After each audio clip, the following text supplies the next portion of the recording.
Bridžita, girdik? Ji vėl turi naują losjoną.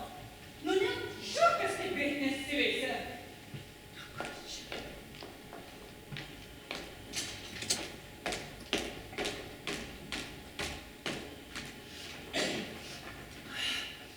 Nieko, Elizabeta, prasimušim.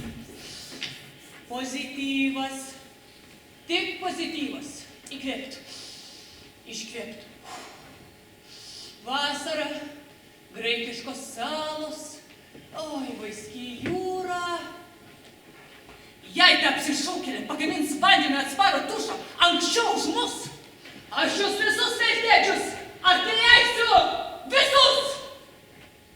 Pozityvas. Tik pozityvas. Oi. Revlono haltūra nuo šito mėšlo nusilups visa oda. Net gatvinis purvas naudingesnis. Ak, čia tu, gražioji Helena. O aš užuodžiu, kas taip dvokia? Keis kvepalus. Ko apsireiškia? Dėl lapės nustis. Kitą kartą taip paslėpsiu, kad nesurasi duodu dantį. Įgausiai dantis.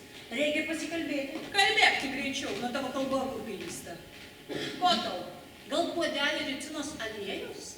Visoje šalyje nelašom. Revlonas supirko. Kas tai dar? Na ir kaip be ricinos pagaminsim lūpdažius. Bankrutuosim abi tu čia guli. Ką tu siūlai? Kautis, kaip 43-aisiais, kai Revlonas paliko mus be flakonų, mes kovojom ir nugalėjom. Ir tu nuvilioji mano vyrą. Gerai, jei tu su juo tiesiog miegotum. Nu dar nieko. Nu ne, tu į darbą jį priėmė. Aš išmečiau tu priėmė. Direktorių taryba man į akis juokėsi. Elizabet, tai jau sena dainelė, kaip patikė vyždžių. Velė, tu amžinai lendi į mano verslą. Ricinos aliejus yra Italijoje, galiu susitarti, bet reikia tavo pagalbos. Pagalbos? Tave užmušti mažą. Vien už tą tavo interviu kosmopolitą. Nesuprantu. Helena, nesupranti, ką aš kalbu. O gal tau priminti? Greitai, neturiu laiko. Su mielu noru.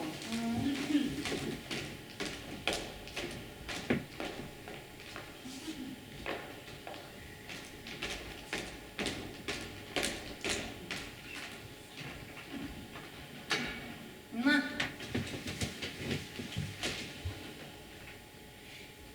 Kai aš Australijoje atidariau savo pirmąjį saloną, nepadorios moteris kosmetikos nenaudojo.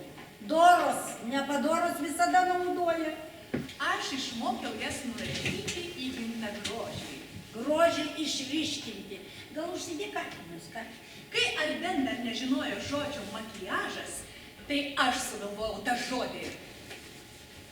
Kai kurias moteris vyrai nukirpdavo ir už maistą vydavo iš namų. Nudirdavo už maištą. Klausyk, tu sena višta, o vaidini kaip jauna viščiuka. Aš viską puikiai matau.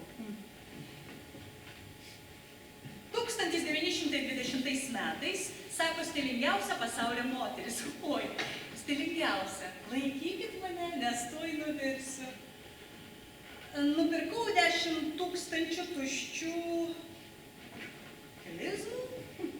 Kokių dar klizmų, gilzių. Į jas prifarširavau raudonos pastos ir pavadinau lūpų dažais. Ir lūpų dažus sugalvojau aš. Kol tu savo Australijoje kenguras galėjai. Špeigą tu sugalvojai. Geriau pasakyk, kurių galų žurnalistams priskėdai, kad mano parduodamos tabletės kenkia. Aš taip nesakiau. Po tavo šmeižtų lavinos kosmopolitan manęs iš vis nebekalbina. Aš su kosmopolitan nesikalbu. Jie mane išvadino lenkų šarlatanę, tu primokai. Aš? Tu! Aš? Tu, kas gi dar? Revlonas. Gyvulys. Nori mus sukiršinti, skėskis ir valdyk. Skaldyk. Kada galėsi gauti ricinos aliejus? Kol išmuitins praeis pusmetis, bet tu paskambinsi savo draugeliui senatoriui. Kiek kainuos? 100 už barelį. Per pusę? Tekėjas mano iš tavęs 60. Gerai, muitinė mano per pusę. Tada iš tavęs pusę už pristatymą. Senatoriui padėkti irgi per pusę. Tinka. Tinka. Tai ką? Draugystė.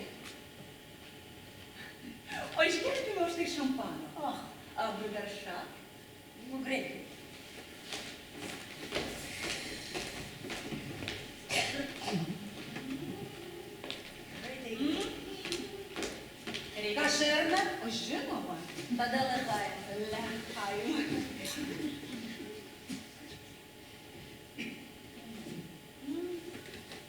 Drauguže, o tu savo vyrui apynasrį uždėk, nors ir kunigaikštis, bet su mano buvusiu vakar taip pasilinksminau. Vakar? O vakar? Ne. Vakar maniškis ėjo į bažnyčią. Bažnyčiai? Ar meilė šventyklą? Pasamdžiau detektyvą. Štai, pažiūrėk į šitas vaidilutes. Na, ar atpažįsti savo kunigaikštį? Oi, vai, tiesą sako, iš kunigaikščių į purvaičius.